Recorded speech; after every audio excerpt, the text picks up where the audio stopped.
Welcome to vibe news. 100 సంవత్సరాల చరిత్ర గల మెదక్ చర్చిలో భక్తుల అసంతృప్తి సెగలు వెల్లువెత్తాయి.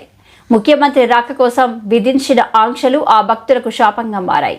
క్రిస్టియన్లకు అత్యంత పవిత్రమైన పండుగ అయిన క్రిస్మస్ కోసం మెదక్ చర్చిలో ప్రార్థనలు నిర్వహించుకునేందుకు వేలాది మంది భక్తులు వస్తుంటారు. అయితే నేడు సీఎం రేవంత్ రెడ్డి పర్యటన సందర్భంగా ఆంక్షలు విధించడంతో అక్కడికి వచ్చిన భక్తులు అసహనం వ్యక్తం చేస్తున్నారు. ముఖ్యమంత్రి రాక కోసం మమ్మల్ని లోపలికి పంపకుండా బయటనే గంటల తరబడి వేచి ఉండేలా చేయడం ఏంటని ప్రశ్నిస్తున్నారు.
మా ఛానల్ని లైక్ చేయండి, షేర్ చేయండి, సబ్స్క్రైబ్ చేయండి.